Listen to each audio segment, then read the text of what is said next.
ছয় থেকে পড়ছি।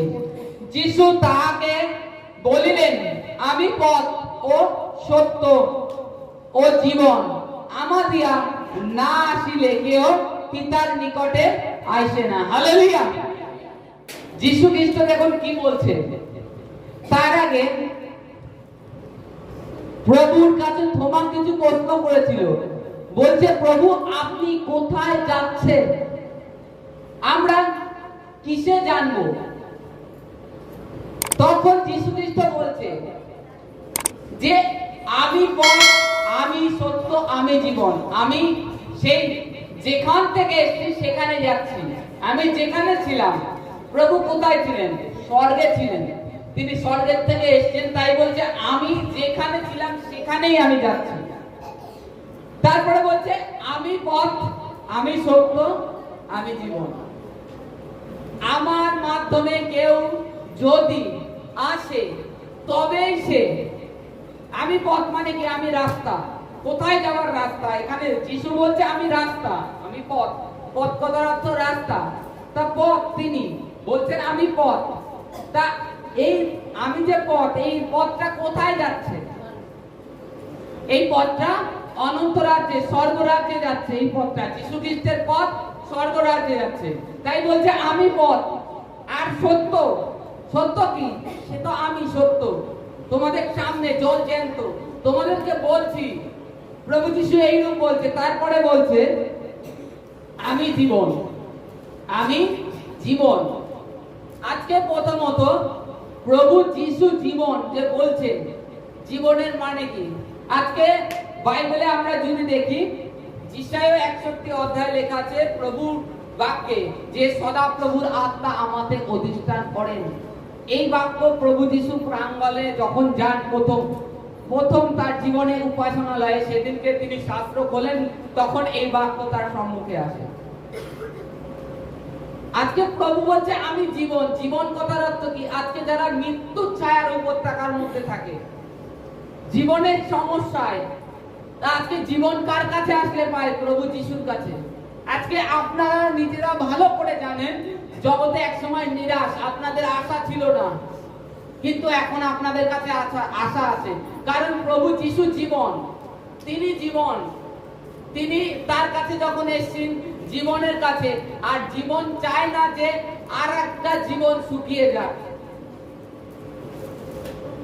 জলের, মনে করুন জলের কাছে এসেছেন, আপনি আর বলতে পারেন না আমি পিপাসা, আমার খুব পিপাসা পেয়েছে কিংবা পিপাসিত আছি, কারণ অলরেডি আপনি জলের কাছে রয়েছেন। প্রভু বলছে আমি জীবন, অতএব তোমাদের মধ্যে সেই জীবন দিচ্ছি। তারপরে দেখুন, প্রথমে যাব এই 14 প্রথমে বলছে তোমাদের হৃদয় যেন উদ্বিগ্ন না হয়। উদ্বিগ্ন কথার অর্থ উত্তেজিত কোন বিষয়, কারণ ঈশ্বর এমনি অলরেডি তোমাদেরকে ভালোবাসেন। কোন সমস্যা হলো, আমি মরে যাচ্ছি, আমার যে সমস্যা হয়েছে আমি আর বাঁচবো না হয়তো, এরকম যে তোমরা বাক্যগুলো ডিক্লেয়ার করো, সেটা যেন না করো। এই কারণে বলছে তোমাদের হৃদয় যেন উদ্বিগ্ন না হয়। কোন বিষয়তে তোমাদের মন যেন উত্তেজিত না হয়। তোমরা ঈশ্বরে বিশ্বাস রাখো। তার কাছে যদি হৃদয় থেকে তুমি যদি সেই ঈশ্বরের আরাধনা তোমার হৃদয় অন্তঃকরণ থেকে করে থাকো, এইটুখানি জানবে সে তোমাকে পরিত্যাগ করবে না। বাইবেল বলছে, তোমার ঈশ্বরের বাক্যে বলছে তোমার জন্মদাত্রী মা বাবা তোমাকে ভুলে যেতে পারে, কিন্তু আমি তোমাকে ভুলবো না। আমি তোমাকে ভুলবো না।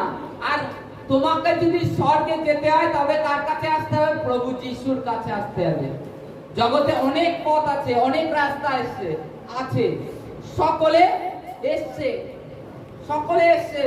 সকলে জ্ঞান দিয়ে গেছে। জ্ঞানের কথা, এই করো না, তোমার প্রতিবেশীকে ভালোবাসো, অপরের নিন্দা করতে নেই, সকলে জ্ঞান দিয়ে গেছে। একমাত্র জীবন দিয়ে গেছে যীশু খ্রিস্ট। আর তিনি আবার মৃত্যুকে জয় করে জয়ী হয়ে দেখিয়েছে।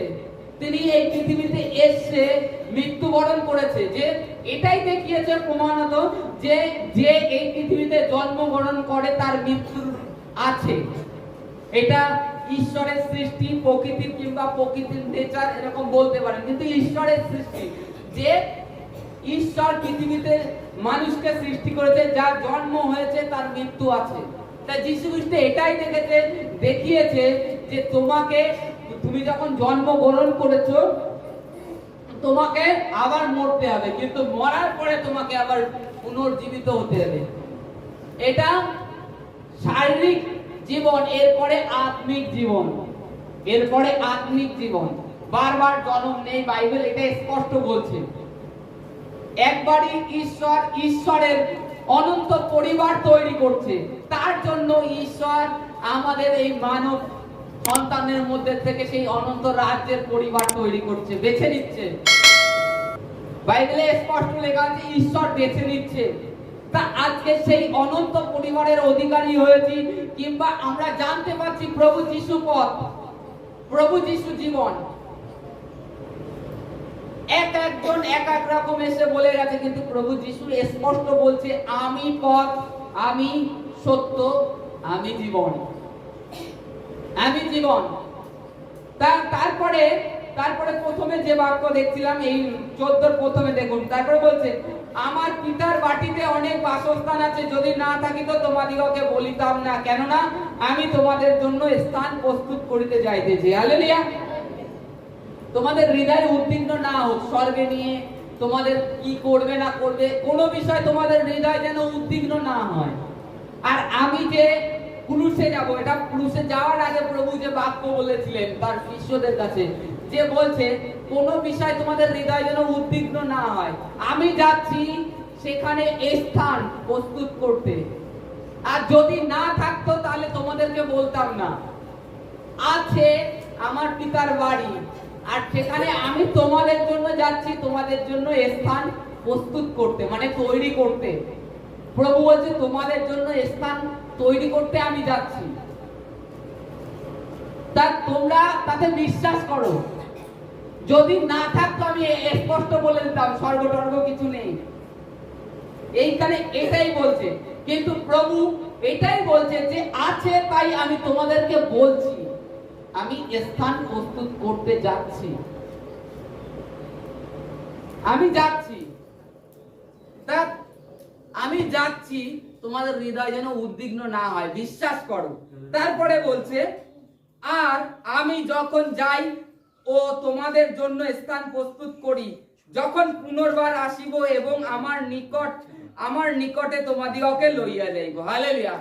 এখানে প্রভু যিশু বলছে আমি আবার যখন পুনর্বার আসব, তিনি মৃত্যুকে বরণ করবেন, ক্রুশে যাবেন, তার যে ঈশ্বর তার জন্য যে সকল পরিকল্পনা রেখেছেন কমপ্লিট করবেন। তারপরে তাকে মৃত্যুবরণ করতে হবে, করার পরে কবরে যাবে, মরে বেঁচে উঠবে। তারপরে বলছে আমি যখন আবার পুনরায় আসব তখন তোমাদেরকে আমার নিকটে নিয়ে যাব। এটা কখন বলছে? এটা বলছে যে পুনরুত্থান, যখন ঈশ্বরের দ্বিতীয় আগমন হবে। ঈশ্বর প্রভু যিশু বলছে আমি তো এখন নরমাল একটা মানুষের মতো এই জগতে এসেছি, যখন আমি রাজার বেশে আসবো মেঘ রথে, দ্বিতীয়বার আগমন করব, তখন তোমাদেরকে নিয়ে যাব। তাই এইবার তিনি অলরেডি বলে দিয়েছেন, আর পুনরুত্থান হয়ে গেছে, কিন্তু দ্বিতীয় আগমন, তার যে আবার যে আসা দ্বিতীয়বার সমস্ত পৃথিবীর মানুষ দেখবে, সেটা হয়নি। পুনরুত্থান, তিনি বেঁচে উঠেছেন, পুনরুত্থান হয়ে গেছে তার, কিন্তু তার দ্বিতীয় আগমন এখনো বাকি আছে। তিনি আসবেন। এই যে আজকে আমরা যে সমস্ত কিছু দেখছি পৃথিবীর উপরে, বিপত্তি, অভাব, অনটন, যুদ্ধের জনরব, এগুলো কি ঈশ্বরের আগমনের একটা চিহ্ন। এদিনকে কোথায় যেন সমুদ্রে এমন একটা মাছ, যে পৃথিবীতে কোনো একটা ভয়ানক জিনিস আসার আগে সেই মাছটাকে দেখা যায়। তা সেদিন সমুদ্রে দেখা গিয়েছে সাদা পুরো একেবারে ধবধবে সাদা মাছটা। সেই মাছগুলো সমস্ত সমুদ্রের ভিতরের থেকে জলের ড্যাঙায় ঠেলে ঠেলে উঠে মারা যাচ্ছে, তারা জলে বাস করতে চাচ্ছে না। তার মানে তারা কিছু সংকেত পেয়েছে ঈশ্বরের আগমনের। তা আজকে প্রভু যিশু বলছে আমি পথ, আমি জীবন, আমি পথ, আমি সত্য, আমি জীবন। আমার কথায় বিশ্বাস করো যে স্বর্গরাজ্য আছে, তোমাদেরকে সেখানে নেব। অনেকে ভাবে যে এখানেই জীবন, এখানেই সবকিছু, এখানে যেটা বোনা যায় সেটা সেখানে কাটা যায়, এখানেও কিছু কাটা যায়, কিছু শারীরিক ফল কাটা যায়, কিন্তু আত্মিক ফল যখন আত্মিক বীজ আমরা বপন করি তখন আত্মিক জীবনে সেটা কাটি। আর এখানেও আত্মিক বীজ বপন করে কিছু শারীরিক অবস্থায় আমরা কাটতে পারি। তা আমাদেরকে এটাই লক্ষ্য রাখতে হবে যে যীশু খ্রিস্ট তার বাক্যে বলেছে, আমি কি বলেছি, সকলে এসে জ্ঞান দিয়ে গেছে কিন্তু প্রাণ কেউ দেয়নি, একমাত্র যীশু খ্রিস্ট দিয়েছে। আমাদের পাপ ভারকে তুলে নিয়েছে, আমাদেরকে ধার্মিক করেছে। আর আজকে যদি জাস্ট আমরা বিশ্বাস করি আর মুখে অঙ্গীকার করি যে প্রভু যীশু উদ্ধারকর্তা, তুমি মুক্তিদাতা, তুমি আমার জীবনে আসো, তিনি আসবেন, তিনি আসবেন। যখন আপনি তাকে নিমন্ত্রণ করবেন, আসবেন না ঈশ্বর? ঈশ্বর অলরেডি আপনাদেরকে ভালোবাসে, তাই তো তার পুত্রকে ক্রুশে দিয়ে দিলেন। আর তার পুত্রকে আপনার জীবনে আবার পাঠাবেন না? অবশ্যই পাঠাবেন, কারণ আপনাকে ভালোবাসে। আপনার আজকে যে সমস্যায় থাকেন, যে সমস্যার মধ্যেই আছেন, হৃদয় থেকে আকুল স্বরে দেখুন, বিনতি সহকারে, যে প্রভু এই সমস্যা, এর মধ্যে রয়েছি। কারণ আজকে যে আমরা এখানে উপস্থিত হয়েছি কেউ নিজের ইচ্ছাতে নয়। অনেকের মনে ভাবনা এইরূপ এক সময় ছিল যে আমি যীশু খ্রিস্টের প্রার্থনায় যাচ্ছি, হয়তো খ্রিস্টান হয়ে যাব। ঈশ্বরের সন্তান আমরা। ঈশ্বর কোনো জাতি ধর্ম বানায়নি, আমরা মানুষরা তৈরি করে দিয়েছি, আমরা মানুষরা তৈরি করেছি। অতএব ঈশ্বরে বিশ্বাস রাখুন প্রভু যিশুর বাক্যেতে, যে প্রভু যখন বলেছে আমি পথ, সত্য, জীবন, তবে সেই কথাটা সে বাক্যে বলে রাখুন। আর আপনার যেটা যাচনা আছে, প্রার্থনা আছে, বিনতি সহকারে ঈশ্বরের নিকটে রাখুন। Hallelujah, hallelujah. আর একটি বাক্যে যাব তিমথিও, প্রথম